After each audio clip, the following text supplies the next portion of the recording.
За тэгээ ерөнхий сайдын томилгоог бол хүндэтгэж байна. Улс төрийн нөхцөл байдлыг ч ойлгож байна, дэмжиж байна.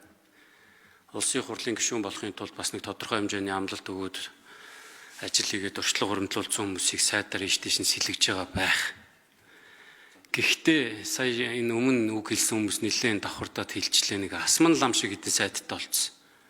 90 оноос хойш улс төрд гарч ирсэн одоо болтол буудгүй. Үг хэллээгээд гомдоод гоншигноод авахгүй л үдийн хоёр сайд. Ер нь бол хөдөө аж ахуйн салбарт нэг тийм гарт харагдаж нүдэнд баригдах хууцныг ажил бол гараагүй. Сүүгийн нууж ин махын идэж ин энэ учраас л малчид хөдөө байна. Бусдаар бол хөдөө байх ямар ч бодлого хөшүүрэг тэнд байхгүй. Дархан руу нүүж байгаа хөдөө аж ахуйн яам хідэн газар тариалан байна. Түүний тойрж байгаа нэг хідэн махны үхэр сүүний үнэ л байна. Энийг л хөдөө аж ахуй гэдээ ойлгочихж байгаа шүү. Уулын мухарт яг чин сэтгэлээсээ маллаад 5 гушуун маллаа энэ эрс тэрс уур амьсгалтай 4 улиралтанд зохицож маллаад Монгол Улсын хөдөө аж ахуйн бодлогыг бодоо явж байгаа тэр малчдад хэрэгтэй одоо арь ширэн үлнэн дайвар бүтээгдэхүүн нь үнд ордог юм одоогоор Монголд нэгч байхгүй. Энэний төлөө хинч ажиллаагүй. Бадам сүрэн сайд одоо энэ дорнодын хөрсөнд нэлээд сайн боловсрогдсон хөдөө аж ахуйн салбарыг нэлээд гадарлах хүн томилогдож байгаа учраас бас нэг хонглын үзүүрт гэрэл харагдах байх гэж одоо итгэж юм да.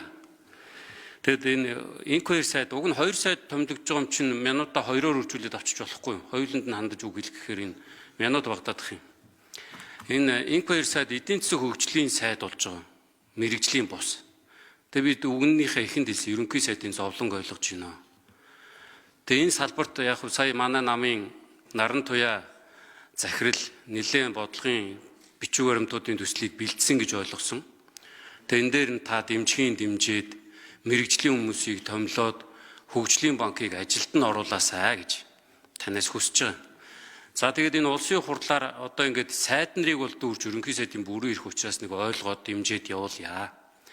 За тэгтэл мэргэжлийн бос хүмүүс улсын хурлаас томилогдно гэдэг дараагийн бялууга хүлээгээд сууж байгаа нөхцөл байдлыг бол хүлээн зөвшөөрөх боломжгүй шүү гэдгийг энчээ давхар хэлчихье. Сая ерөнхий сайд хэлээд энэ мөнх бат гишүүний асуултанд хариулахдаа хууль зөрчөөд байгаа засаг дарга нарт хуулийн хариуцлага хүлээлгэнэ л гэж. Баянгар аймгийн засаг дарга хууль зөрчөөд төрийн албаны зөвлөлийн хууль зөрчөөж 7 томилгоо хийсэн, 7 томилгоонд ботсон боловч засаг дарга хариуцлага хүлээгээгүй. Өөр ханга аймгийн засаг дарга мөн адил. Одоо Баянгар сумын иргэдийн урал хуралдчаад тахад сумын засаг даргыг ардчилсан намд өгч чадахгүй одоо болтол ингээл новшроо суучна. Би ардын намын одоо дарга хийж байгаа залууг инж танин, ардчилсан намын одоо дарга болох гэж байгаа залууг инж танин. Адилхан залуучууд дэмжиж ажлын хийлгээд одоо энэ үйл хөндөрж ийн асуудал ихсэж ийн утааны нөхцөл байдал зөвхөн Улаанбаатарт биш үргэлжлүүлээд аймагуудад байгаа эдгээр асуудлууд дээр ерөнхий сайд болон танхимын сайд нар анхаарлаа хандуулад ажилдаа шуурхаар ороо гэж хүсье. Баярлалаа үг хэлжлээ.